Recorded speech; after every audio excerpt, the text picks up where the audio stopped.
maybe what we could do as well potentially is like, so you are not very good at understanding threat and understanding where you should position it yourself and wave management and like the basics.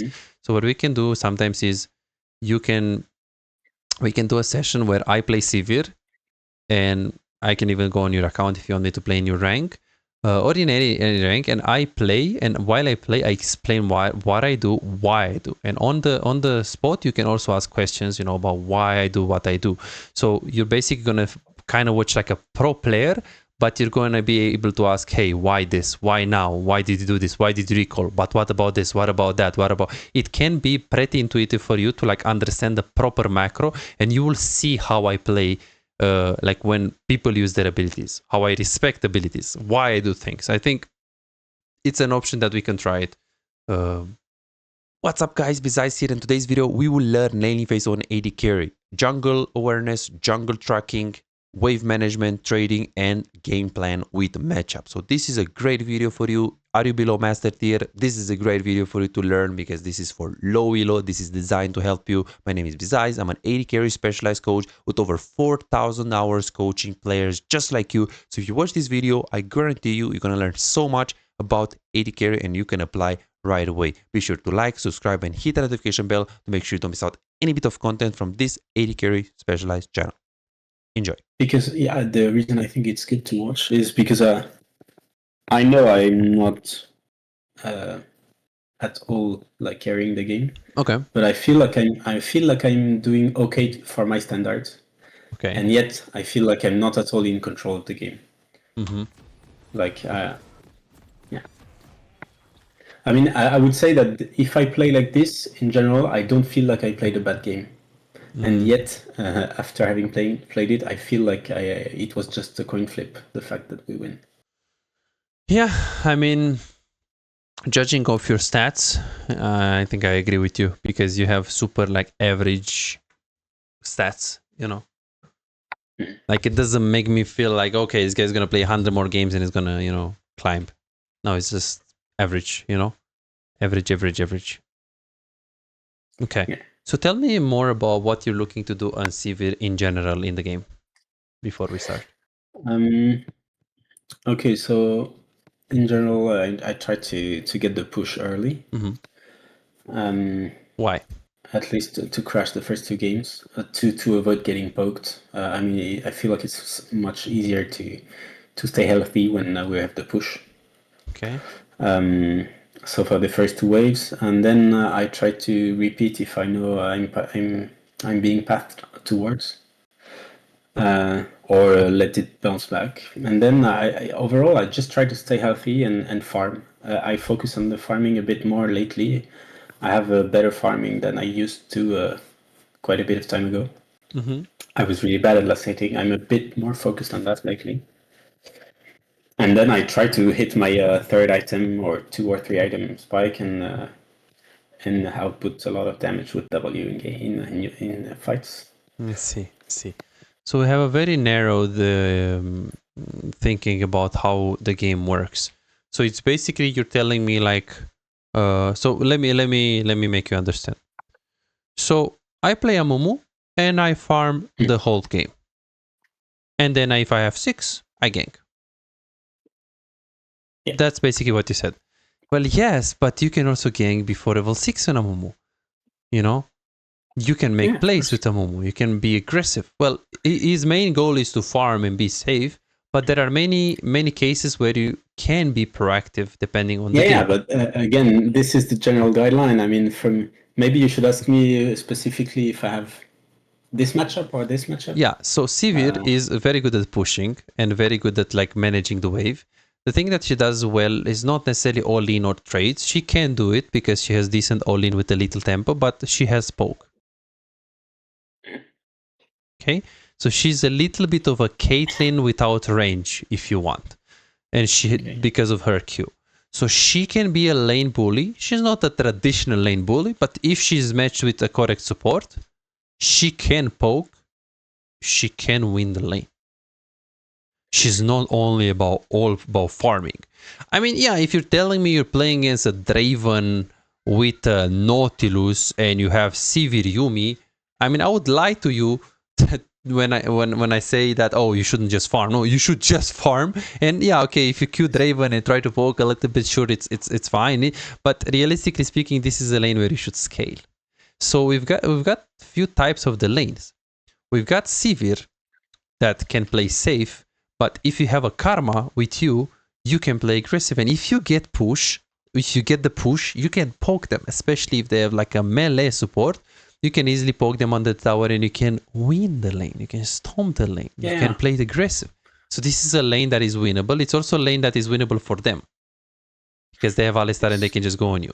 There are lanes where it's completely unwinnable for them. Like, let's say they have the Twitch Sona and you have like a Blitzcrank.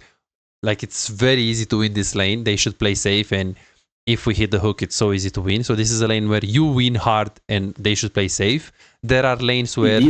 I'm pretty sure this is not at all a lane I would win more than 1 out of 2 times. Yeah, it's because like, I have a really hard time when I should punish the enemy. I have a really hard time. So you mentioned that you should push. Why should you push in this matchup? Here I did not push too much because there was Warwick maybe backing to me, so I was not completely sure for the second lead. I don't know, in general, from what I understand, whoever has the push can help in the river, has more space. I see. It's easier to poke, XP advantage, like it feels in general that it's a better spot to be in. Yeah, okay. Well, you are right that you can move on the river and you can help your jungle, but that's not like the main thing. The first thing that you need to think about when you push is why you're pushing for the 2v2. Because the fact that you can move on the river first is a secondary thing in solo queue. The reason why you're pushing with a Mel is because you want Rel is because you want Rel to have level 2. Mm-hmm. Why? It's because he has 2 abilities and he can all in. He can also all in with the 1 ability with his W, but it's better to have 2 CC abilities.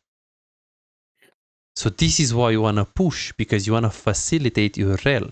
You see already the way you think when Sivir is very narrow. It's like, oh, I want to push because, it's a better position. It's because I can poke, I can get... No, well, it's first, early game is about how well you can facilitate your support to help you to win the lane. Okay, maybe he's going to be boosted and he's going to miss every combo. We don't talk about that, but you need to do your job. You need to do your part, which is I need to get level 2, because if I get level 2 advantage, Rel will get level 2 advantage and we can all in. From the Jinx side is different. She plays a range champion against a melee, so she doesn't need to get level 2. She can poke at level 1. Are you an AD carry main who feels like no matter how well you play, win the lane, make good decisions, play mechanically well most of the times, but you still have no real impact? You crush it one day, win 5 games in a row and feel unstoppable, but the next day you lose every single game and start doubting yourself. Am I even a good AD carry? What can I do if enemy top lane and mid lane are so fed? Imagine a world where you never let the lead slip away. You know exactly how to push your advantage, exactly when to rotate at the right time, and how to control objectives so you can snowball the game. A world where, as AD carry, you don't feel forced to make risky plays and you don't drop your lead. But you don't have to imagine it, you can make it a reality. This is Martin. He was grinding games, watching guides and trying his best, but none of it seemed to work. The problem? He was focusing on the wrong things. You don't improve just by playing more games, you improve by fixing the small mistakes that cost you wins. And that's a problem that most AD carry face. From Platinum 3 to Diamond in 2 months. Billy found himself making the same mistakes over and over again, engaging at the wrong time or mispositioning in teamfights, dying for no reason, and he even knew some of the mistakes, but he didn't know how to fix it. He would find himself guessing what to do next, unsure whether to push, rotate or fight, while feeling completely lost in the mid game. Now, he knows exactly what to do at every stage of the game, and his results speak for themselves. Silver to Emerald in a month. Shaquille went from Diamond 4 to Challenger. Alex went from Gold to Grandmaster, and they are not alone. They are part of a growing community of over 3,254 players who have taken coaching and transformed their gameplay. But here is the truth. This was not overnight, and it was not effortless. Shaquille spent 2 years grinding to reach Challenger, not by playing more, but by playing smarter. Alex dedicated 26 months refining his skills and climbing to Grandmaster once he started focusing on what actually matters. So no, this is not a one session and you'll climb instantly, promise. If you're looking for that, if you're looking for a shortcut, this isn't it. But if you're willing to put in the time, willing to put in the effort, apply the right mindset and focus on the details that actually matter, this is the proof that coaching actually works. You're closer to being a great AD carry than you think. Most players just need to uncover what's actually holding them back. That's it. You could keep grinding, watching random guides and hoping for progress, but how much time will you waste before realizing something is missing? You could finally find the real mistakes that have been keeping you stuck and start making real progress. You have already put in the effort. Now let's make sure it pays off. Book your coaching session now at bizaz.com. Why? Why can Melio poke a rel at level 1? Because he outranges. Yeah, exactly.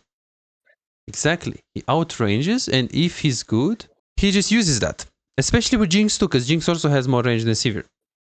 So here we see this example. I don't know if I ever showed you this. So we see Alistar against Senna. He's not a Melio. Senna has also really good range, but pay attention to this. So what am I going to do as Tristana Alistar? Well, I want to push because I want to get level 2. Why? Because I have a melee support that needs 2 abilities. Why? Because Alistar, Leona, and champs like this, they want to have 2 abilities because otherwise they can't all in that well. So what should Senna do? Well, she shouldn't push for level 2. She shouldn't lose the push, but she shouldn't push for level 2. She can just zone level 1. So here, what we can see, the range versus melee, range support versus melee support, is that they just don't push that much. They last hit, and they try to zone away. Right? This is the matchup. This is what the Melio should do right there. And of course, in low elo, the people are pretty bad, so Alistar will get level 2 and will all in, but Alistar should not be allowed to do that, you know? So it's all about what you understand about support that will make your lane phase better or worse. So I feel like one of the most important things we need to work on is your understanding of support. Because if your understanding of support is weak, then your lane is going to be weaker. So here, okay, so at least you get decent rules. You wear that brush. Let's see. Okay, in my game, I did not see the pink. I did not see the word in my game. In the replay, we see it, but okay, yeah, I wouldn't really waste my word there. Okay. Because if they get the push and Melio stays here or here, then you just wasted your word. I would hold on it. And if you really want to put it this early, I would usually put it here because it's just the middle brush. It's usually they will just stay there. Let's see how you push this. So you start pushing. Start W or start Q?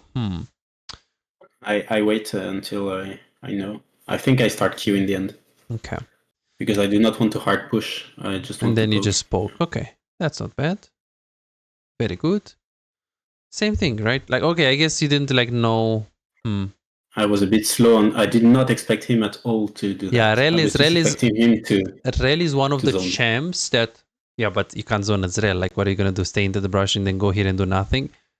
Because the fact that we get I thought control... it was what she was going to do. I thought she was going to wait for level 2. But I mean, if it's a Leona or an Alistar, then yes. But Rel is one of the champs that are melee that can all in level 1. I don't know if you know, but Mel, if she Ws, she gets 15% armor and magic resist, and she gets 20% attack speed and 75 armor attack range. It's On top of that, she gets 100 shield. So she's super strong level 1. Like here, you should follow her, and then if she does this thing, you should be ready, and you should like hit the closest target. You know? So this is a little bit of like a support understanding. You should have kind of known that she was going to do that. But the fact that you get the push here is not bad. Okay. Avoid for... Oh, shit. It's really important to not use your potion when you're super healthy. Like right now you use your potion, but realistically speaking... Yeah, because I thought we were going to all in to the death. And I feel like my potions are always useless because I use them too late, and then they do not tick. Yeah, but you But weren't yeah, in a kill threat. Like they all die a lot faster than you will die. You don't even need potion if you do the yeah, full all in. And the full all in works around abilities around CC. So if Morel used the W, which is good, that's the CC that they're running right now. So all into death right now when we don't have any CC, as we can see, yeah. I could have waited it's a bit not more. possible, right? So you should use your potion when you're like 60, 50, 40%, but below 60% majority of the cases. Well, in the end, it didn't. Yeah, Yeah. Now you're gonna did level its up. job. You're gonna level up at level 3, and then you don't have. You're gonna overheal. Like you're not gonna have HP regen. And it's so. Yeah. Did you know that if you use your Q through the wave, it actually does less damage? Yes. So Yes. then I'm thinking like if Rel is in the brush and he wants to all in, let's say he wants to go on this guy, why do we I should stay here? hold it. You should try to stay in around him, like here, here, anywhere where if he goes in, you can follow up. Because now you see Yes. you're always very disconnected on your teammates and enemy team. Yeah. Playing too. I think I'm too focused on myself here. Yeah, I do not account enough for what she's doing. you need to always account for like these champions because there are 3 champions that need to play around basically. And this Q hitting the wave, I mean, yeah, I try to hit Milio. I wouldn't call it bad. I would just call it a bit inefficient because you just hit the wave to end him, so you're not going to do a lot of damage. This is a super good trade here. You're trading around your minions. So I would expect from this point, you play aggressive or you play safe? I was too scared of Warwick. I think I play safe. Where I should actually be zoning them, right? Warwick. I don't know. Okay, Yeah, I so was scared of because I know Lilia is finishing her clear, so I know Warwick's not too far, maybe. okay, so you're thinking that the Warwick could be on the gang. Okay, sure. What does Warwick do? Do you know his abilities? Yes, but I'm scared that if we trade a bit too much, we have low health, and then with his passive, he can just like do his shit. So how can he do this shit? What are his abilities do? Because this champ has this range. Yeah, unless we are low, and I mean we are not right now, but because if he comes, what is the setup of the gang? Milio Q? Okay, that's the thing you're not thinking about, right? And also you're having this sword. No setup. So if you see Warwick right here, you can just back off instantly, right? Okay. And you also have spell shield. Faster, look how much HP you have. You have rail Q, rail double. The Q guys are super strong. Yeah. So this is something that didn't go through my mind. You want to get ganked here because if he ganks you right now, he's gonna come. You're gonna run. He's just wasting his time. Or absolute best case scenario for him, he comes from behind. He chunks you like this. He gets stunned. He wasted his time. He doesn't do anything. His teammates are also gonna get chunked if they tank the minions or do something crazy.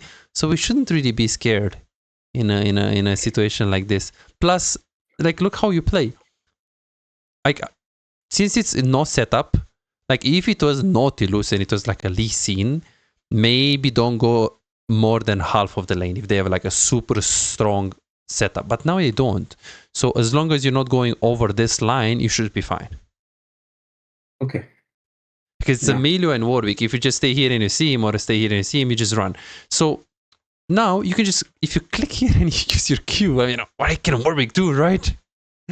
Yes. It's nothing. As I said, in this specific matchup, I would say that what can be greedy is over this line or over this line. Like here. It can be greedy. Even then, if you have spell shield and you press your spell shield on the fear of the Warwick and Rel is gonna do the Q, it's quite easily that you're gonna outplay 2v3 because they're too low here. You're too chunked. So if they go on you, it's GG. But as a rule of thumb, if they don't have setup, you can easily play anywhere you want here. On the side of your lane or a little bit on their side. Just don't be too crazy to play like here. Mm-hmm. That's it. Unless you know for sure you can outplay the Warwick.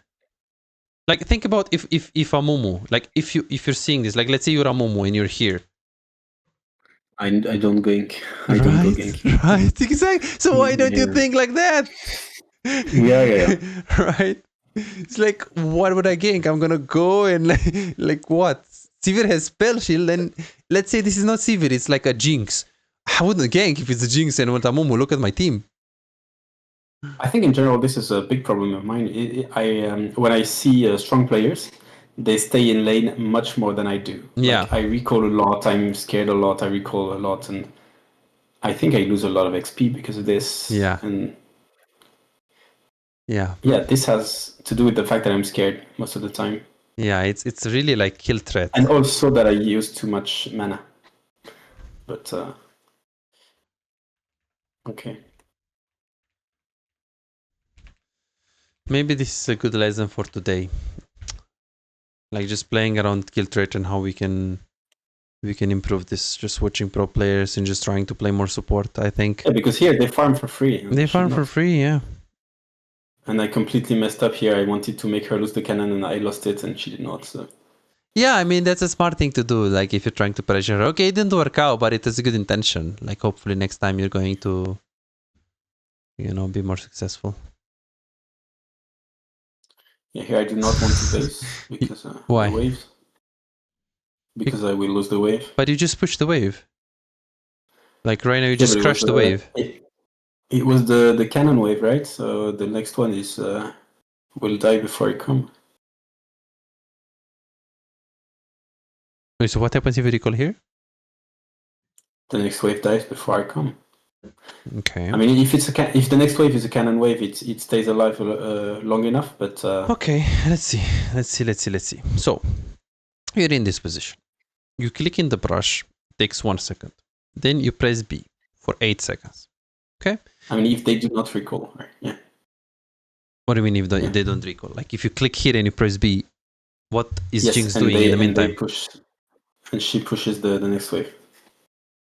Wait, first she needs to take these minions. Yes, while the other one is arriving. So it takes 9 seconds for you to recall and 25 seconds for you to be in the lane. So in total 34 seconds to be back in the lane. Okay, 34.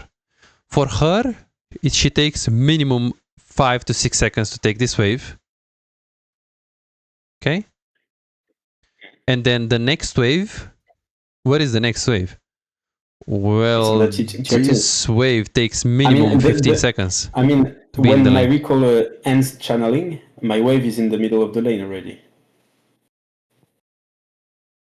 When I finish my channel, no. Let's see from this example. So, how much time does this wave until comes in the middle?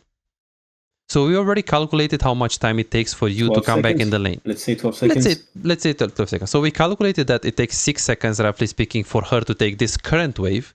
We calculated that it takes 12 seconds for the wave to arrive in the middle. But it's not a plus because the 6 are during the 12.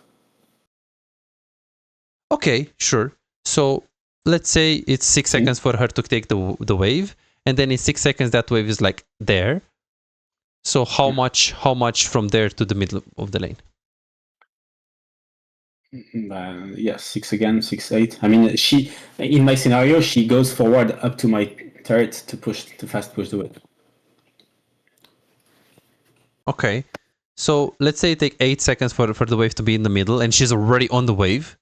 Okay, that could be the case. Okay, so then how much time does the Jinx take to push a non-cannon wave at level 3 with no items? 6 again, I guess, with Milio. Not sure. 6 seconds. So like a second a minion. It's a bit crazy, isn't it? With her Q, I don't know. Okay. So let's say we're gonna say 8 seconds. We're not gonna say 10 seconds. Okay. I mean, I don't really know, but all I know is that every time I do this, I lose the whole wave. Yeah. So let's say it's 8 seconds. After this 8 seconds, it takes another 6 seconds for the wave to get to the tower. Okay. So how much is this? Yeah, 24, 28. 28. So we say that you take 34 seconds. So you're going to be 6 seconds late. So that means by the end of when minions, you're here. So you're going to lose 2 to maximum 3 minions. And she gets a better recall. Well, she doesn't really get a better recall because you get it first. So you're first in the lane. So if you want to push and be on the river, you're first in the lane. She gets a more money goal, like recall, yes. Yes, but in this case, if you're confident that you recall instantly when the wave is right there or right here, you can easily finish the base. If you recall when this wave is here and she can get right on it, or as you recall, she's already Of course, on this is it, full. yes, you should cancel your recall. But in this exact situation, with this exact distance between you and the wave, and you crash this So wave into the tower. the wave at tier 2, you think it's okay to recall? Yeah. Okay. Definitely. Because we calculated 28 seconds against 34, and that's best case scenario. That's if she walks onto the wave and then she does use your Q and Emilio helps and everything. Yeah, but So we I'll both keep know that in mind gold. that tier 2 essentially is Yeah, like if it's like I the would decision say making. even like less than this. Like if Really? by the end of the time, like if so I guess if you press your recall when the wave is anywhere on this spot, it usually means it's a good recall. Of course, it depends on the level of the jinx, how many items she has, Yeah, because and the champion, and the of course. champion. But I usually mean, it's good. early. And if by the end of Okay. the recall the wave is right there or right here, like anywhere more than this, and you see she's committed to pushing, there are cases where you can consider staying. But in this case, look, Okay. you didn't like the reason why you see how confused you are. Did you Yes. see that? You just wasted 3 seconds walking like this and then this. So of course now the Yes. wave is already here. Would I recall if the wave is here? Probably still yes, because again, we still have these minions and we see Jinx is not very committed, like clicking up. We know that until this point we pushed the Jinx, we pushed her, we had control. So her all of a sudden clicking up on a lane when she has no vision, it's a bit unrealistic to think she will have the balls. Yeah. Okay. You know? So here if you finish this recall, like you finish it now. Okay, now you finish it. She needs to take this minions and this minions. So these minions, it just takes 2 to 3 seconds. But this minion wave takes 10 seconds. So in like around 15 seconds, the wave is already like starting to push into, yeah, in 15 seconds, you're in base. So it takes 25 seconds to get to the lane. 15 seconds means you're more than halfway. So like you're there after she already finished pushing. And the wave will travel into the tower and you lose again 2 minions, 3 maybe. But this would be a good recall. And you can just get double longsword. So we see that there are a lot more problems, also recall timings, and like now you should actually stay. Because you're not diveable right now with your jungle around you. And is she pushing? Yes. She is pushing, so you could stay. But she's not really pushing with Q, so she's not really I felt doing like it. she was pushing very slow and I would not lose much, but in the end I lose. Yeah, so you do have a lot of we have a lot of patterns that we need to work on. Yeah, so you have kill threat, you also have super basic fundamentals in the laney phase. Yeah, I see. Well, we focus, I think, the last sessions on jungle, right? So I think we start Yes, of course.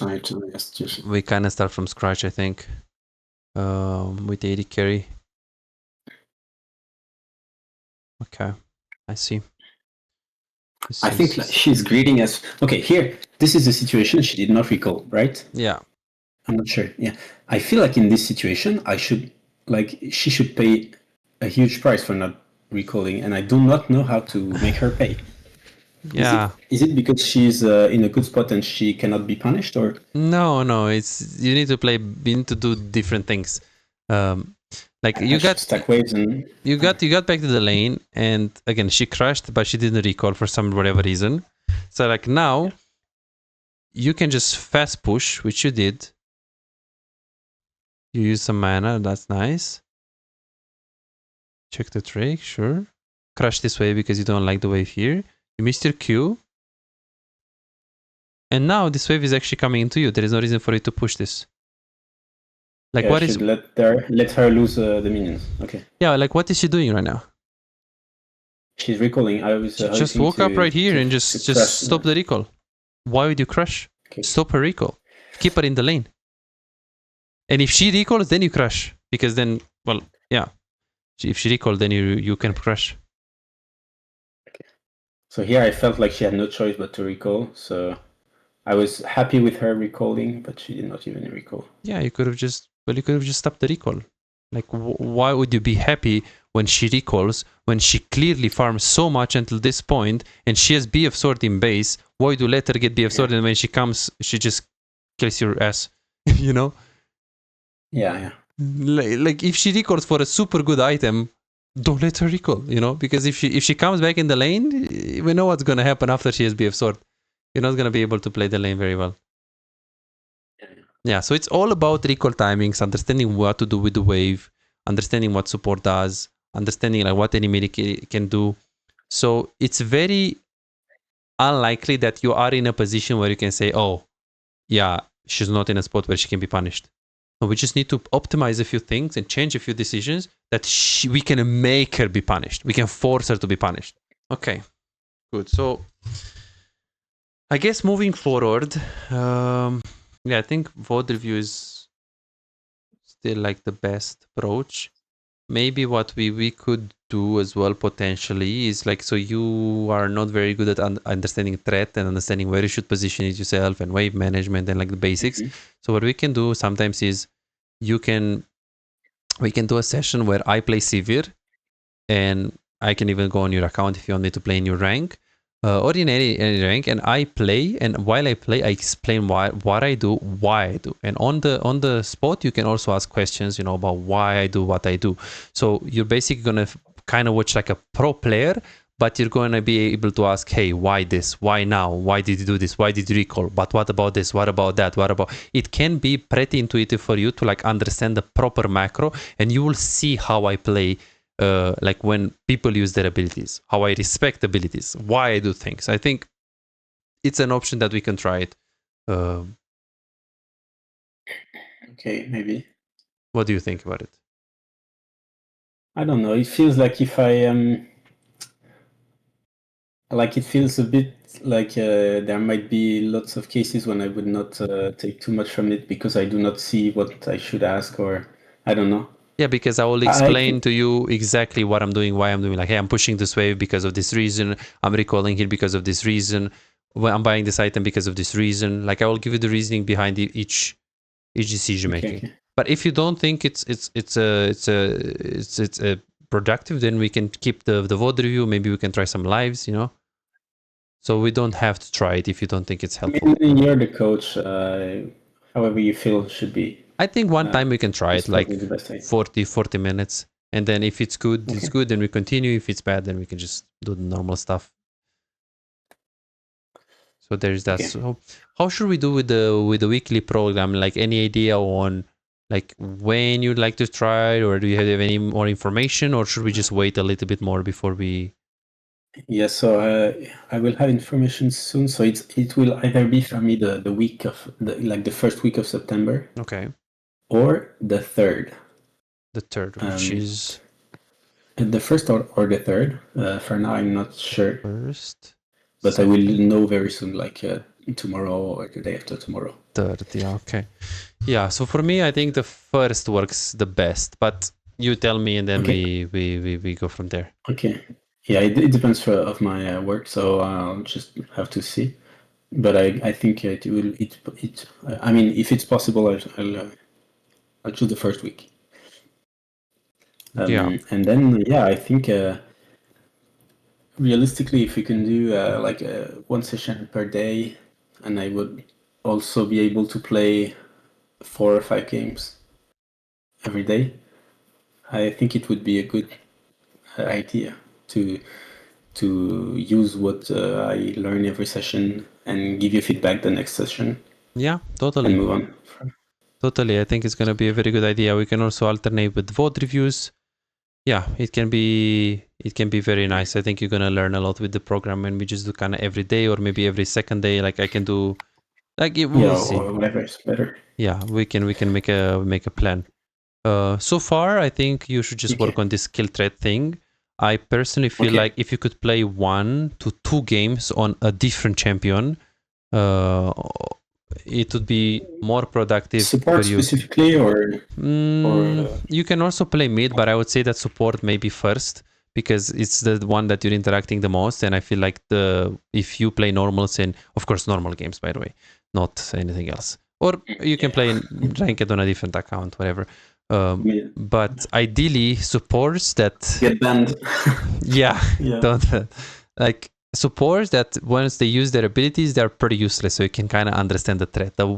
Like if you can play like 5 games on Nautilus for now, and then 5 games on I feel like, Blitzcrank. for example, should I try, for example, the supports I have struggle against? Like, I think, for example, Braum, I have really hard time against Braum.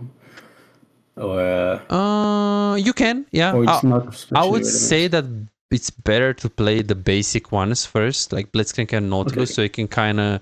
You really need to be better at like the just understanding threat, because it's just you are not aware of the threat and everything moves so fast in the team fight because it's not clear to you like what is the range and what are the abilities that you need to respect. And if you play this play style of engaging, you'll be more aware of this specific playstyle. So then when you play the carry, it will become more intuitive for you to. $5. If you have problems improving and getting better in the game faster but cannot afford booking coaching, on my Patreon you can access more than 627 VOD reviews, premium videos about how to wave management, mid-game macro, and tier lists that will show you the best champions to climb and to improve for your elo. And these are not on YouTube, this is only on Patreon, they're exclusive. Moreover, you can participate in the free coaching waiting list to get a premium VOD review. I'm giving away 2 free VOD reviews every single week. All what you need to do is simple 2-step process. Subscribe to my Patreon and share your OPGG, and voila, you are on the waiting list. You're gonna get a personalized VOD review for any game in your match history. For just $5, you get not only the free VOD review, but a whole bunch of exclusive benefits that will supercharge your gaming experience. It's a small investment for a big return. And it's just $5, it's no brainer, right? But here is the deal, you've got to act quickly. The waiting list is already filling up fast. 55 people already subscribed to the Patreon, and there are 6 people that they already are on board, they are on the waiting list. And more are joining every moment. Now, do you want to secure your spot for a free VOD review? Go ahead on my Patreon and reserve it right now.